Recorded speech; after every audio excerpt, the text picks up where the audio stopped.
Here we go. So this is the first lesson in patterns in algebra, and we've got this example up here which is asking us to write or draw the next two terms of this sequence. So what can someone describe to me what, if we're looking at this sequence here, what our next one will look like? How wide will it be at the top? How many squares at the top? Megan? 4. Okay, so we'll draw 4 squares at the top. 1, 2, 3, 4. Okay, how many squares long will it be? Marcus? 3. Okay, so I had 2 more squares to make it 3 long. And how wide will that bottom bit be? Daniel? 3. 3. So we'll need to fill in this bit here. And there's 3 squares along the bottom. 1, 2, 3. And we've got 4 squares along the top. 1, 2, 3, 4. Okay, so that's the next term. We've been asked to write the next 2. So can someone describe to me what the next one will look like? Thomas? There'll be 2 more boxes below that one and then another box on the top right. I don't know how to explain it. Okay, so the top's going to be how many boxes? 5. 5. Okay, so we're going to have 5 boxes on the top. 1, 2, 3, 4, 5. Yep. And then it'll be 4 boxes across to the... Okay, so 4 boxes across here. Okay, like that. Alright. Okay, so the next pattern that we're looking at is this number pattern down here. 6, 10, 14, 18. So, actually, no, for part A, I've only done one part, haven't I? What's the next part supposed to do? What's question 2 asking? In words, describe how to get the next term of the pattern. So you guys are able to explain to me how to draw the next term, but can we write that as a rule?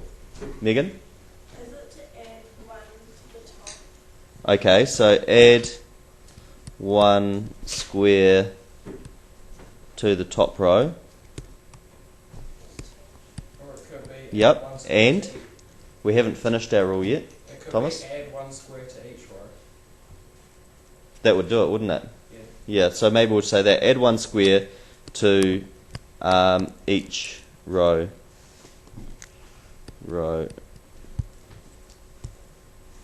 I don't want that. Row to get the next term. Okay. Alright, so now looking at our number pattern. First of all, for question B, what are our next 2 numbers? We've got 6, 10, 14, 18. What are our next 2 numbers, Megan? 22 and 26. Okay, so we've got 22 and 26. So that's part 1.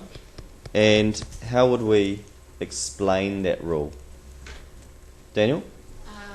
Add 4 to, well, add 4 on the, well, add 4 on each number, the end of the number. Okay, so add 4 to the last term, That one. and that will give you the next term. Okay, alright, so our next example, we've been asked to use the formula to calculate the first 4 rules of these formulas here. So let's make a little table here. We'll have the term number, and we've been asked to find the first 4 terms. Oops. 3, 4. That counting business is quite hard, isn't it? Okay, so there's a table for our first 4 terms. And our formula for our first one is 8 minus 3n. Okay, so for our first one, we're going to have 8 minus what? Why? Because if n was 1, then that would be 3. Okay, so it's 3 times 1 because n is 1. Okay, maybe we'll write n there instead of t. That might make it easier for us to understand. Okay, so what is 8 minus 3, Keegan? 5. 5. Okay, we'll write t here instead. Okay, so our first term is 5. Alright, so for our next one, we'll have 8 minus 3 times what? Thomas? 2n. Just 2. Not 2n, just 2. Okay, n is 2. Alright, and what's that going to be, Jamie? 10. 10. Our next one is going to be 8. Is it 10? Yes. Yeah. Because 8 minus 3 is 5 times No, 3 is it's 10. 2. Bed mass, please. It's 2. It's 2. Okay, so it's 8 minus 6 basically. So it's 2. Alright, so next one's going to be 8 minus 3 times 3. Hands up if you can tell me what that's going to be. Yep. -1. -1. And then we're going to have 8 minus 3 times 4. Hands up. Alex? -4. Whoops. -4. Okay, so there's our... You're just taking away 3 each time. That's right. But is it...